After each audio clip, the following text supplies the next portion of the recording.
Hello students. तो बच्चों नए चैप्टर में आ गए, chapter number 10, thermal properties of matter. ठीक है, इसको खत्म करते हैं आज। क्योंकि इसमें ज़्यादा सवाल नहीं है, पर शायद कल का भी दिन लग जाए। देखूं एक मिनट। हाँ ठीक है, कल तक हो जाएगा, ज़्यादा नहीं है क्वेश्चन। चलो तो पहले सवाल से शुरुआत करते हैं। पहले सवाल में दिया है, on the temperature scale x the boiling point of water is 65 degree x and freezing point minus 15 degree X. Assume that the X scale is linear. The equivalent temperature corresponding to minus 95 degree X on Fahrenheit scale would be. देखो आपको एक बात बताऊं मैं, हमारे पास Fahrenheit scale जो होता है उसमें जो फ्रीजिंग पॉइंट होता है वो कहाँ पे होता है? फारेनहाइट स्केल में, याद करो। तो वो होता था सर 32 डिग्री फारेनहाइट पे, और जो बॉइलिंग पॉइंट होता था वो कहाँ होता था? 212 डिग्री फ़ारेनहाइट पे ये होता था। अब ये तो था फ़ारेनहाइट स्केल। अब अगर हम इसके सामने अपना एक नया स्केल बना दे जिसका नाम रख दिया हमने एक्स, ठीक, एक्स स्केल है। अब इस पे जो फ्रीजिंग पॉइंट है वो तो है माइनस का 15 डिग्री एक्स पे, और जो बॉइलिंग पॉइंट है वो है 65 डिग्री एक्स पे। ठीक है, तो क्या हम इन दोनों टेम्परेचर, अब देखो ये फ़ारेनहाइट स्केल तो हम पहले से जानते हैं, ये एक नया स्केल हमने बनाया है। देखो किसी भी स्केल को बनाने के लिए हमें दो पॉइंट की जरूरत होती है। एक होता है उसका फ्रीजिंग पॉइंट पानी का, और दूसरा होता है उसका बॉइलिंग पॉइंट। तो इस स्केल को बनाने के लिए फ्रीजिंग पॉइंट हमने ले लिया -15 डिग्री, और वो +65 डिग्री ले लिया उसका बॉइलिंग पॉइंट, और ये स्केल तैयार हो गया। अब दोनों स्केल, ये वाला जो स्केल होता है फ़ारेनहाइट, ये लीनियर स्केल होता है, और ये दूसरे वाला भी हमने लीनियर स्केल ही लिया है। इन दोनों में एक खास बात होती है, इनकी रीडिंग्स के बीच में जो रिलेशन होता है, मान लीजिए कोई टेम्परेचर की रीडिंग फ़ारेनहाइट में है TF, और उसी टेम्परेचर की रीडिंग इसके अंदर है TX। टेम्परेचर दोनों एक जैसे हैं लेकिन उनकी रीडिंग तो अलग अलग आएगी दोनों स्केल्स के अंदर। तो स्केल्स की रीडिंग के बीच में आपस में क्या रिलेशन होता है? तो उसका बहुत ही आसान सा तरीका है। पहले उस टेम्परेचर की रीडिंग ले लो, माइनस में लोअर पॉइंट क्या है फ़ारेनहाइट का? 32, और बटे में नंबर ऑफ डिवीजन।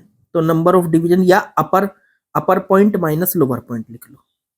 तो 212 माइनस में 32 बराबर होगा, अब ये जो नया आपने बनाया है एक्स स्केल, इसकी रीडिंग कितनी होगी? TX, उसी टेम्परेचर की रीडिंग, माइनस में लोअर पॉइंट इसका कितना है? माइनस में 15 है, और बटे में अपर पॉइंट माइनस लोअर पॉइंट। तो अपर पॉइंट 65 और माइनस में -15। ये आ गया टेम्परेचर इन फ़ारेनहाइट और टेम्परेचर इन एक्स, उन दोनों के बीच में आपस में रिलेशन, ये आ गया आपका। तो चलो इस रिलेशन को थोड़ा सॉल्व कर लो। TF -32 बटे में 100 वो 212 -32 180, ये माइनस माइनस प्लस हो जाएगा, तो TX +15 और बटे में 65 + 15, तो ये हो गया 80। 0 से 0 कट गया, इसकी इधर मल्टीप्लाई कर लो।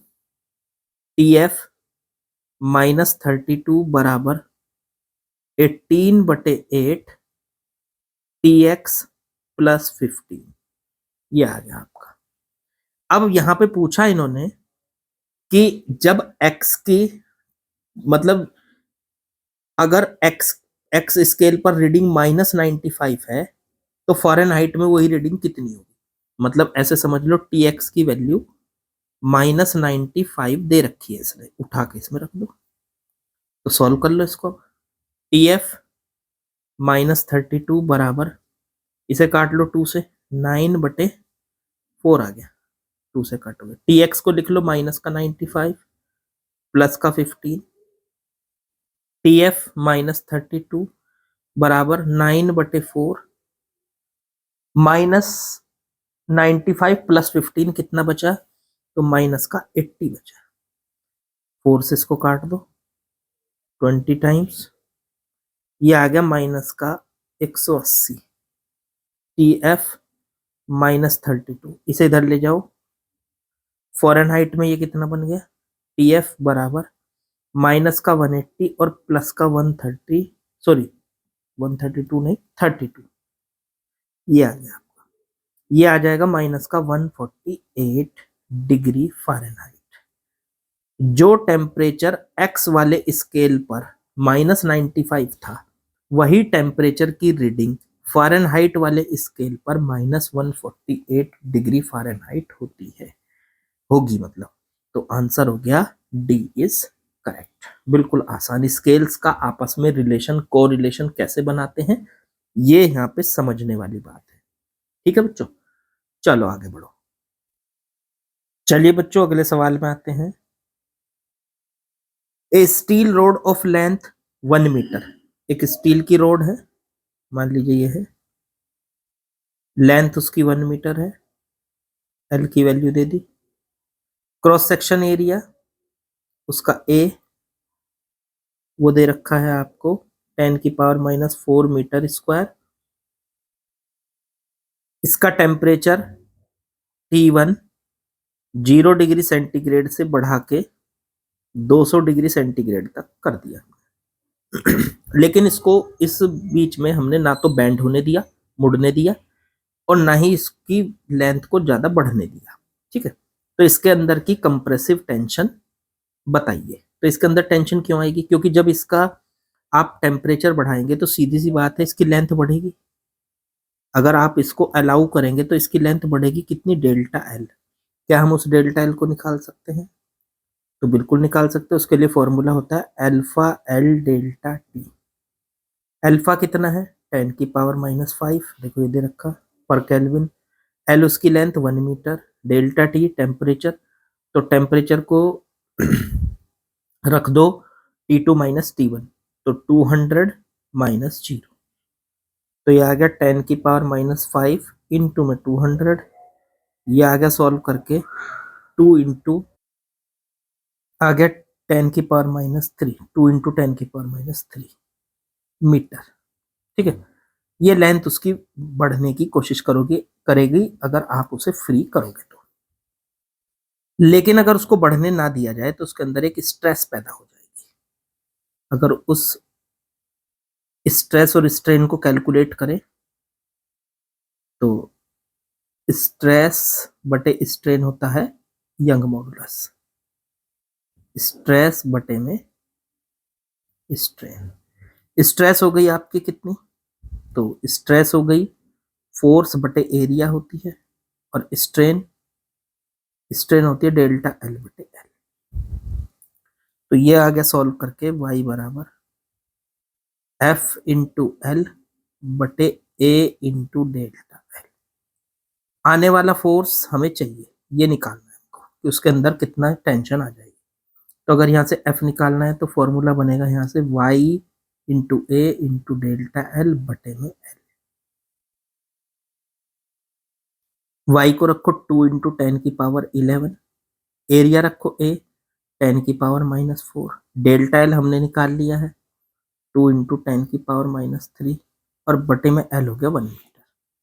इसको सॉल्व कर लीजिए तो उसके अंदर आने वाली टेंशन या उसके अंदर आने वाला फोर्स, रिस्टोरिंग फोर्स आ जाएगा।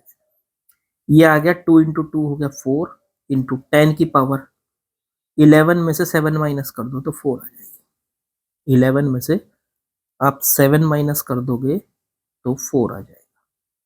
ठीक है, इतने न्यूटन का फोर्स उसके अंदर पैदा हो जाएगा, इतने न्यूटन का फोर्स उसके अंदर आ जाएगा।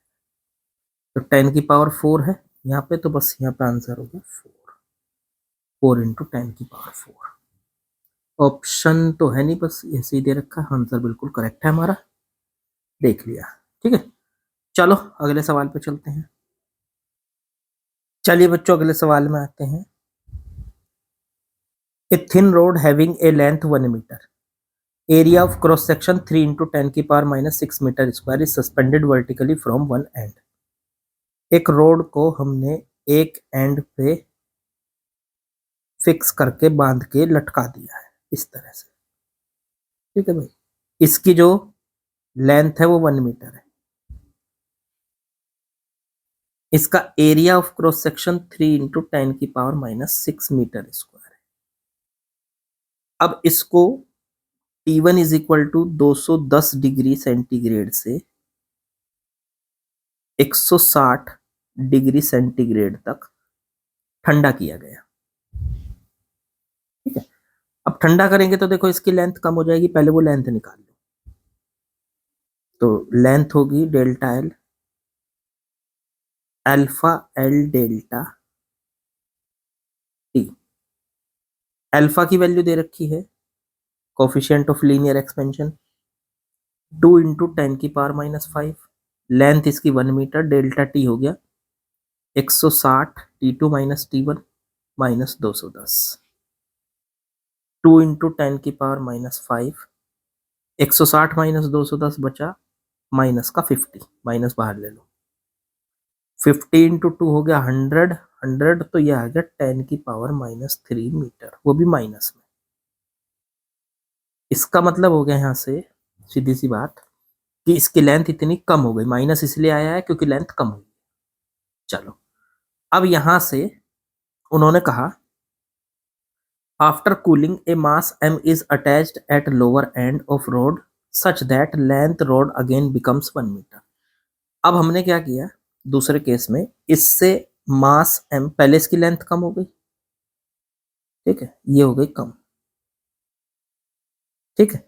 अब इससे मास हमने अटैच कर दिया, फिर से इसकी लेंथ वही 1 मीटर हो गई, बढ़ गई, फिर से 1 मीटर हो गई। इसका मतलब इसकी लेंथ कितनी बढ़ी होगी, इसकी लेंथ थोड़ी कम हुई थी तो अब कितनी बढ़ी होगी, वही डेल्टा एल बढ़ी सर। जो कम हुई थी वो वापस से बढ़ गई, जितनी कम हुई थी, ठीक है, वो वापस से इतना मास हमने इसके ऊपर लगा दिया। मतलब जैसे कोई रस्सी है, रस्सी से आप कोई मास लटका दोगे तो उस रस्सी की लंबाई बढ़ जाएगी, लेंथ बढ़ जाएगी, तो वही हुआ यहाँ। पहले तो इसको ठंडा किया था, उससे इसकी लंबाई घट गई थी, लेंथ घट गई थी। अब आपने मास उस पर लगा दिया तो उससे क्या हुआ, उस वजन ने, उस वेट ने उसकी लेंथ को दोबारा बढ़ा दिया, तो इसकी लेंथ दोबारा बढ़ गई। अब ये लेंथ दोबारा बढ़ गई तो आपको क्या बताना है, एम की वैल्यू। चलो बता देंगे, अब इसमें फॉर्मूला लगाएंगे हम, y बराबर स्ट्रेस बटे में स्ट्रेन। स्ट्रेस कितनी होती है, फोर्स बटे एरिया बटे स्ट्रेन डेल्टा एल बटे एल। चलो अब यहां से इसकी एल कितनी होगी, एल हो जाएगी इसकी, खुद सोचो, 1 मीटर की थी लेकिन इसकी कुछ लेंथ कम हो गई थी ना, तो अब इसकी नई लेंथ जो होगी एल हो जाएगी 1 माइनस 10 की पावर माइनस 3, ये इसकी लेंथ मानी जाएगी अब, ठीक है। तो ये हो जाएगी 0.1 माइनस 10 की पावर माइनस 3 को 0.001 लिख सकते हो आप, तो 0.999 हो जाएगी ये लेंथ इसकी रॉड की, और फिर बढ़ के वो वापस 1 मीटर हो गई। तो चलो स्ट्रेस बटे स्ट्रेन लगाते हैं। फोर्स तो हो जाएगा फोर्स इनटू में लेंथ बटे area into delta L. Force इस पे लगने वाला तो फोर्स होगा नीचे की तरफ, इसका वेट mg इनटू में इसकी लेंथ 0.999 बटे में एरिया इसका, तो एरिया कितना था, क्रॉस सेक्शन एरिया दिया था 3 इंटू 10 की पावर माइनस 6, 3 इंटू 10 की पावर माइनस 6 इंटू में डेल्टा एल की वैल्यू वही 10 की पावर माइनस 3 मीटर। चलो जी इसे सॉल्व कर लो। y कितना दे रखा है, y को भी लिख लो भाई, तो y है 2 इंटू 10 की पावर 11, 2 इंटू 10 की पावर 11, इसकी इधर मल्टीप्लाई कर लेंगे, 2 इंटू 10 की पावर 11 इंटू 3 इंटू 10 की पावर -9, इधर हो गया m इंटू जी इंटू 0.999। m निकालने के लिए इनको सबको बटे में ले जाओ, 2 इंटू 3 हो गया 6 इंटू 10 की पावर 2 बचा, बटे में g और इंटू में 0.999। जरा g की वैल्यू क्या रखी है, 10 ले लो, तो 10 ले लें तो ऊपर बच गया 600 और नीचे 10 इंटू 0.999, पॉइंट हटा के 1000 से मल्टीप्लाई कर सकते हो। अब एक जीरो से एक जीरो कट गई, ऊपर बन गया 60,000 और बटे में 999। अब यहां से m की वैल्यू, अब ये अप्रोक्स अगर आप इसको मान सकते हो 999 की जगह 600 1000 भी कह सकते हो आप इसको 999 की जगह। तो अप्रोक्स इसको आप अप्रोक्स में ले रहा हूं, 999 की जगह 1000 ले लिया मैंने इसको, 3 जीरो कट गई, ये आ गया 60 kg। 60 kg का मास आपने उसके ऊपर लगाया होगा। अप्रोक्स में करना पड़ेगा, 60 पॉइंट समथिंग आएगा, लेकिन यहाँ पे करेक्टली लिखना है तो इसलिए मैंने अप्रोक्स में कर दिया, 60 kg आ गया। ठीक है बच्चों, मजा आ रहा है? चलो आगे बढ़ते हैं। चलो बच्चों अगले सवाल में आते हैं। The pressure P and temperature T relationship of an ideal gas obeys the equation this. कोई आइडियल गैस है, उसका प्रेशर और टेम्परेचर के बीच में ये आपकी जो है ये इक्वेशन सेटिस्फाई हो रही है, मतलब वो जो आपकी गैस है आइडियल गैस, वो इस इक्वेशन को सेटिस्फाई कर रही है। अच्छा, कोई भी ideal gas PV is equal to nRT को तो सेटिस्फाई करती है। तो एक इक्वेशन ये हो गई, एक ये हो गई, इन दोनों का यूज करेंगे। निकालना है इसका volume expansion coefficient. Volume expansion coefficient होता है गामा, ये निकालना है। गामा की वैल्यू निकालने के लिए आपको एक चीज याद होगी, इसका फॉर्मूला होता था डेल्टा V बढ़ा हुआ वॉल्यूम या घटा हुआ वॉल्यूम जो भी कुछ है बराबर गामा V डेल्टा T। इससे आप गामा की वैल्यू कैलकुलेट कर सकते हो, ये बटे में चला जाएगा, डेल्टा V बटे में V इंटू डेल्टा T। ये गामा की वैल्यू आपको कैलकुलेट करनी है। यहाँ पे डेल्टा V और डेल्टा T की वैल्यू रखिए और निकाल लीजिए। अब यहां से एडजस्ट करके हमको सवाल को कैलकुलेट करना है। चलो अब थोड़ा सा दिमाग लगाओ यहाँ पे, जैसे PT square is equal to constant है, तो इस तरीके से यहाँ से P की वैल्यू उठा के रखो, क्योंकि हमें देखो V में और T में रिलेशन चाहिए। यहाँ V वॉल्यूम आ रहा है, टेम्परेचर, P की कोई बात नहीं हो रही, तो P को निकाल लो यहाँ से nRT बटे में वॉल्यूम, और इसको उठा के इस इक्वेशन में रख दो। तो यहाँ से आ जाएगा P की जगह रखो nRT बटे में V इंटू में T square is equal to constant की जगह K मान लो। ये आ जाएगा nRT का क्यूब बटे में V बराबर कांस्टेंट K। आप इसको कुछ ऐसे सॉल्व कर सकते हो, n और r K के बटे में चले जाएंगे, कांस्टेंट है, तो ये रह जाएगा T क्यूब बटे में V बराबर कांस्टेंट K बटे में nr। ये बटे में पहुंच गए। अब ये जो K बटे nr है, n भी कांस्टेंट है, r भी कांस्टेंट है, K भी कांस्टेंट है, तो ये पूरा भी कांस्टेंट होगा, इसे ले लो K डैश। तो अब इक्वेशन बन गई T क्यूब बटे में V और बराबर K डैश। अब मेरे को यहां से डेल्टा V और डेल्टा T की वैल्यू चाहिए, तो मुझे क्या करना है, मुझे इसका डिफरेंशियल करना पड़ेगा। तो मैं यहां से इधर मल्टीप्लाई कर लेता हूँ, T क्यूब बराबर K डैश इंटू में V, तो दोनों तरफ का डिफरेंशियल करो, तो 3T स्क्वायर इंटू DT बराबर K डैश इंटू में DV। ठीक है, अब एक काम कीजिए आप यहां से V की वैल्यू, चलो एक काम करते हैं, यहां से ये गामा के लिए हमें यहाँ से डेल्टा वी को डीवी लिख सकते हैं, इस डेल्टा वी को डीवी लिख लिया, बटे में वी इंटू इसको dt लिख सकते हैं। डीवी बटे dt की वैल्यू निकाल के यहाँ से इस इक्वेशन से निकाल लेता हूँ। डीवी बटे dt बराबर, ये k बटे में चला गया इसके, तो 3t² बटे में k डैश, इसकी जगह dv बटे dt को उठा के यहाँ से यहाँ रखता हूँ। गामा आ गया 1 में v इंटू dv बटे dt की जगह 3t² बटे में k डैश।